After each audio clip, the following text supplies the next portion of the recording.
What is wrong with Hinduism? This is a question that every Hindu should ask to himself.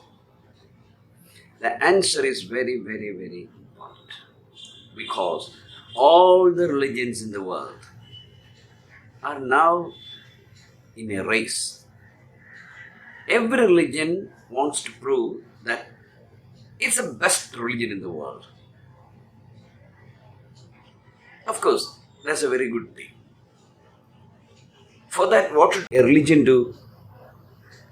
The religion, let it be any religion, should teach its followers and motivate them to live following the principles of that religion. And that life should be a great life. Then every other religious people will envy them and would like to convert themselves into that religion. Unfortunately, the religions are not running in this track.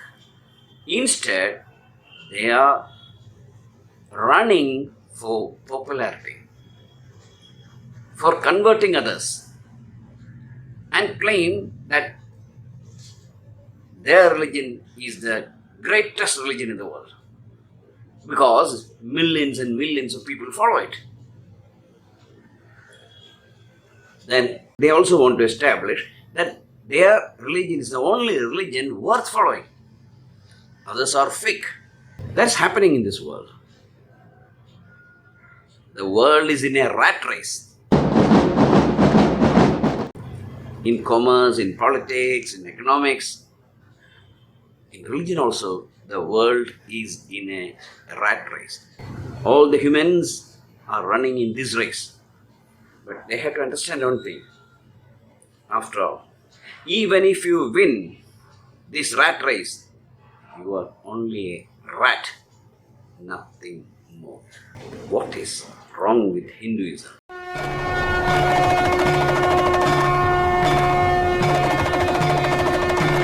Is a question. What is wrong with Hinduism? This question became relevant in this context. Hinduism is growing. True. It's growing in India. More than that, it is growing outside India, especially in the Western world. There's a lot of interest in Hinduism now. It is really amazing to see thousands of Europeans wearing Indian dress, chanting Hare Rama, Hare Krishna, dancing in the European and American cities. The people watch them on the two sides of the street, and their eyes are full of love and curiosity to see such a dancing mob. Hare Krishna, Krishna Krishna, Hare Hare, Hare Rama, Hare Rama, Rama Rama, Hare Hare.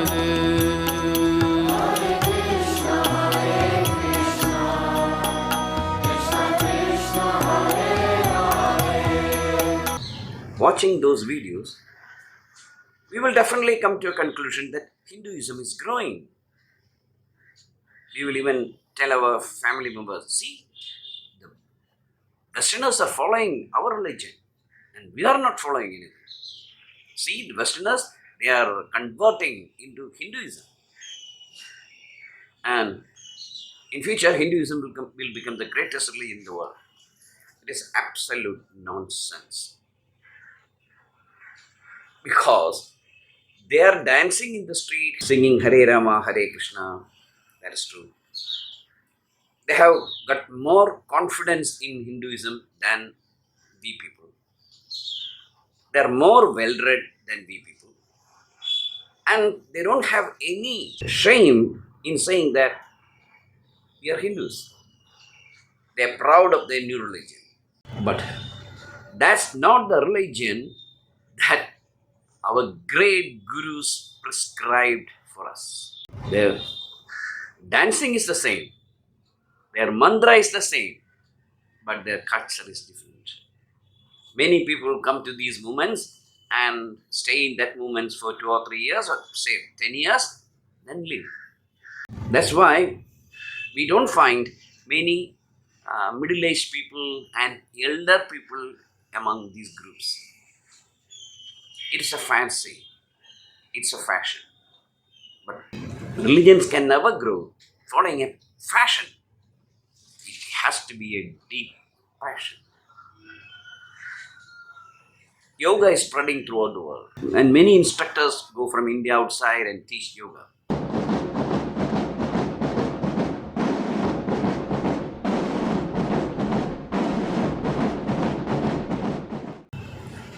And now there are a lot of yoga schools also. And these yoga schools, which is spreading around the world, has nothing to do with our yogic culture. They are different. These yoga practitioners are not Hindus. They may say a mantra and they may speak about pranayama and all these things. And they will perform asanas beautifully.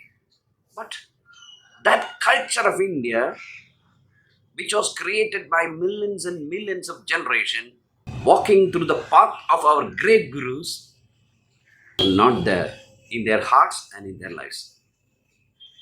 It is just an attempt to lead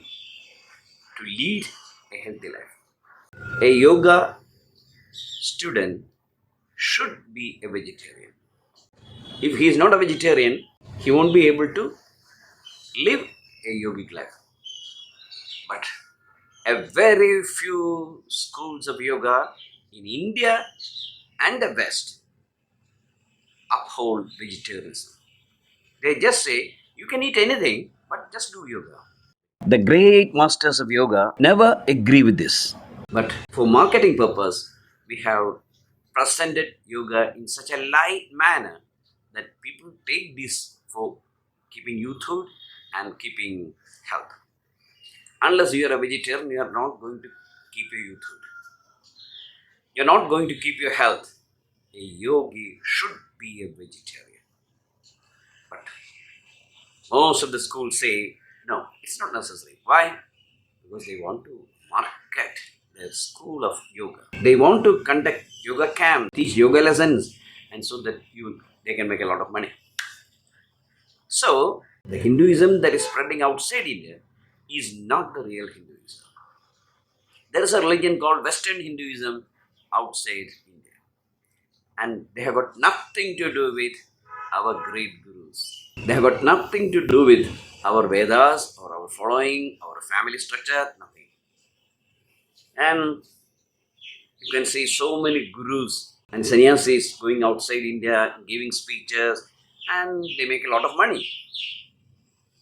But they don't tell their students the truth that following Hinduism is a life mission. You have to change your mind, you have to change your body, you have to change your eating, you have to change your daily habits. There are a lot of rules to be followed, and nobody is there to see that you're following the rules. That's a problem with Hindus. You have to follow it. The gurus can only teach. Just like in a university, you can go and learn physics or chemistry, whatever that is. But when you come out, you have to do it yourself. You have to experiment on it. You have to practice it. The teachers can't help you in any way. Maybe they will be able to clear your doubts. But practicing is very essential. That's why it is said that Hinduism spreading outside has nothing inside. It is just like an empty shell.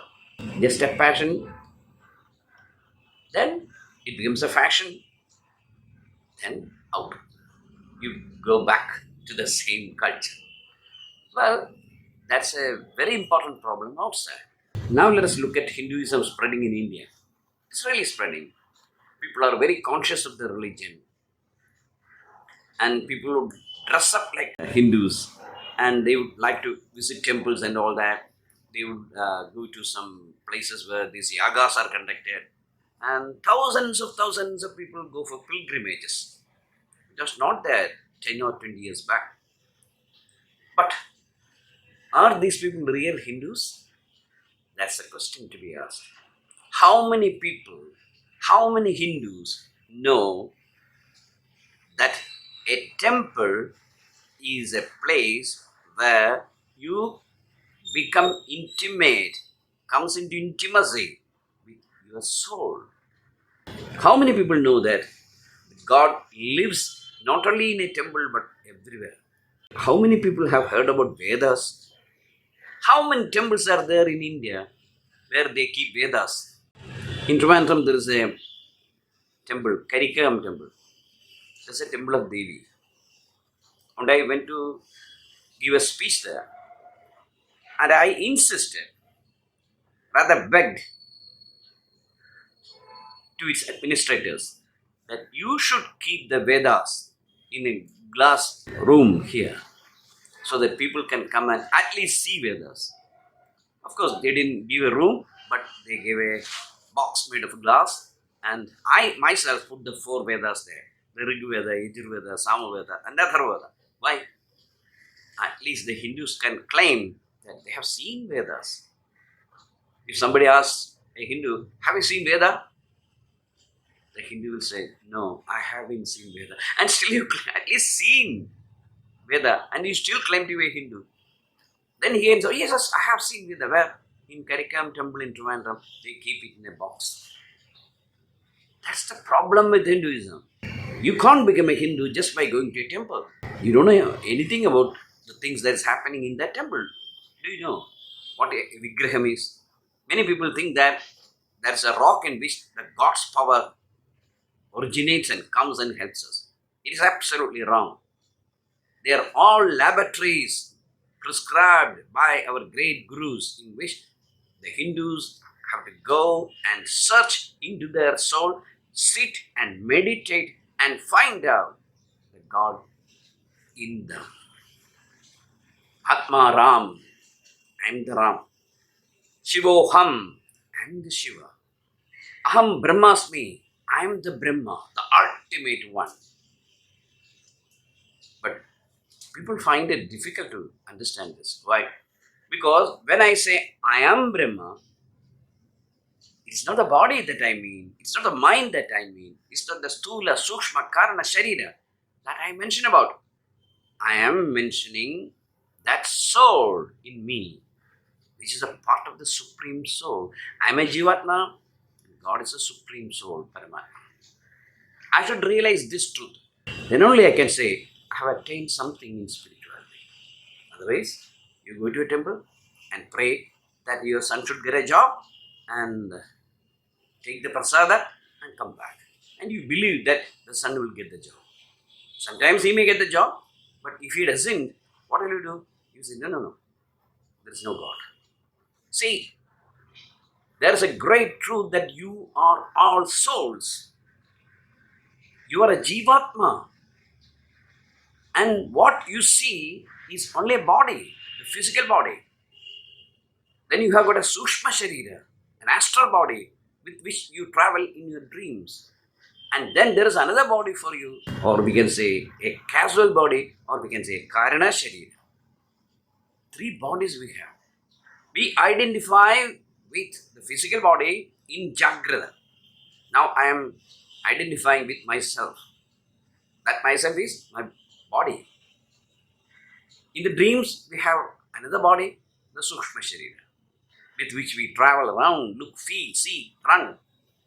And when we sleep in great ecstasy, we are conscious of our Karana Sharira.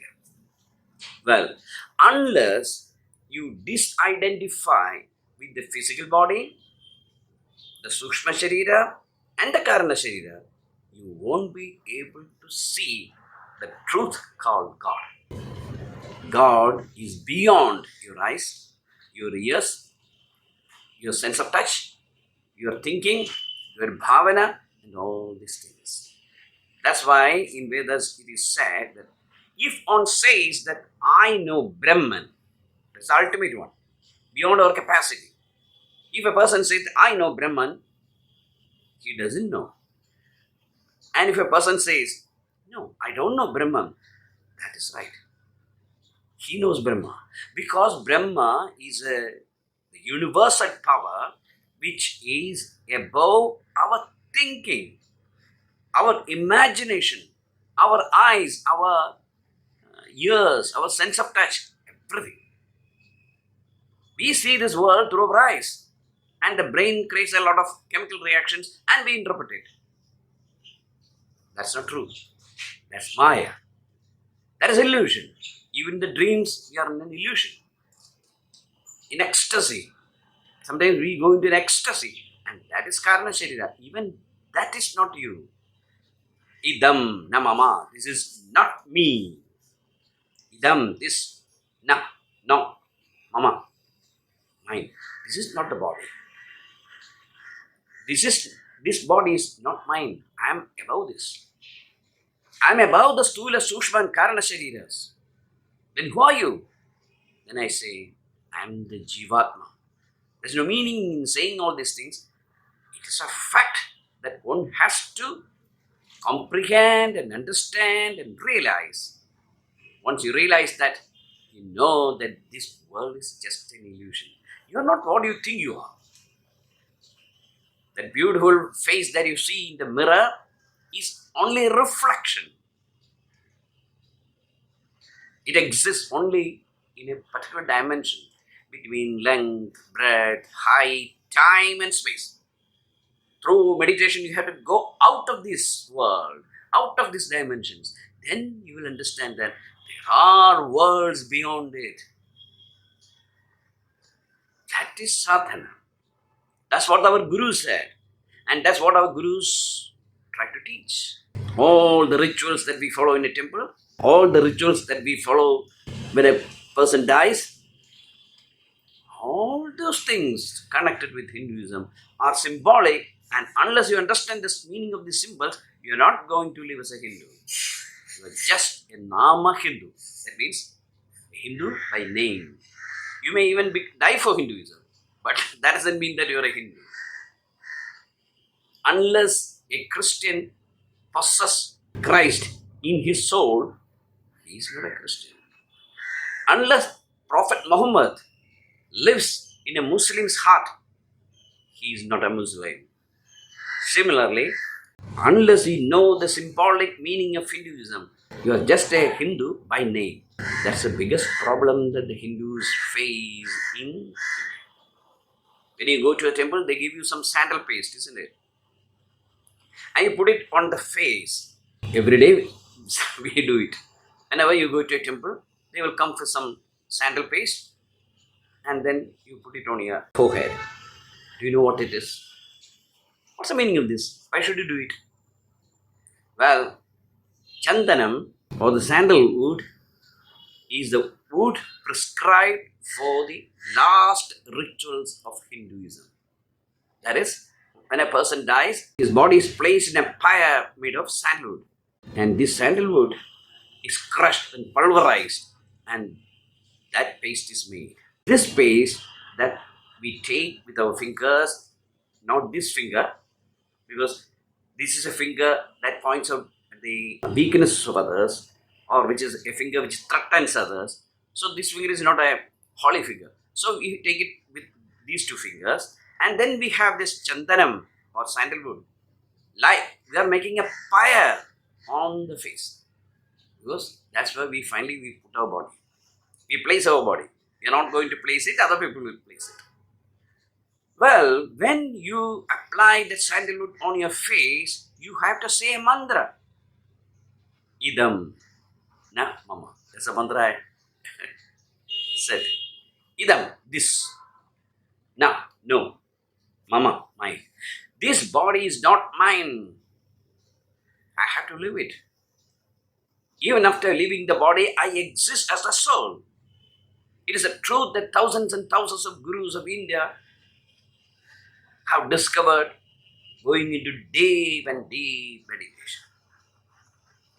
thousands of people, thousands of saints are even now in Himalayas and many other places of India. They are going to deep meditation. Every sannyasi is supposed to start meditation at 3:15 in the morning. Every sannyasi. Almost all the sannyasis start meditating by 3:15.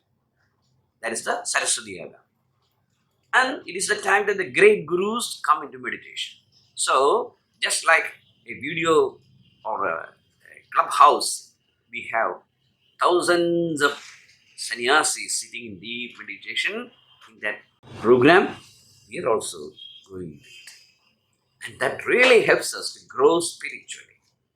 Well, how many Hindus know that we should put this sandalwood paste on the head and say, Idam Namama?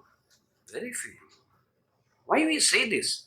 Because then you can understand that Hinduism is not a religion which helps you to get maximum worldly pleasures. It's a religion designed in such a way by the greatest intellectuals in the world so that even common people can walk through this path and reach God.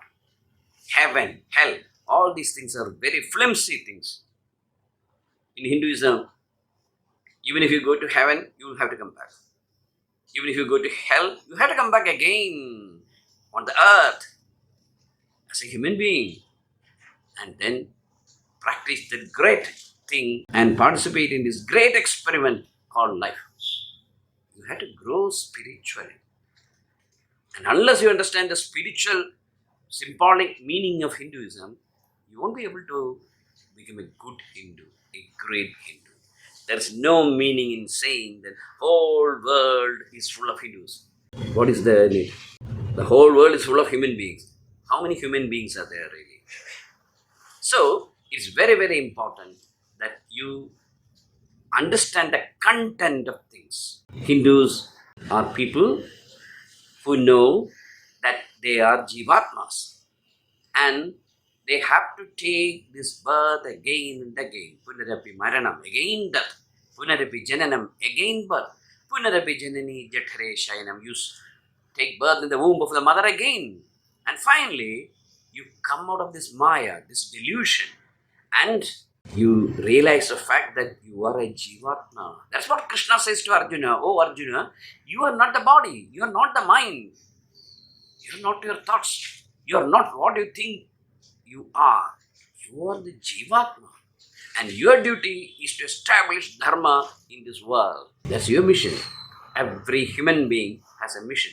Every animal has a mission in this world. And your duty is to follow the great mission and lead a very, very successful life. So, unless the Hindus learn the great art of developing in the spiritual path, Hinduism will just become a religion which is just a practice, just a political entity, and just a waste of time.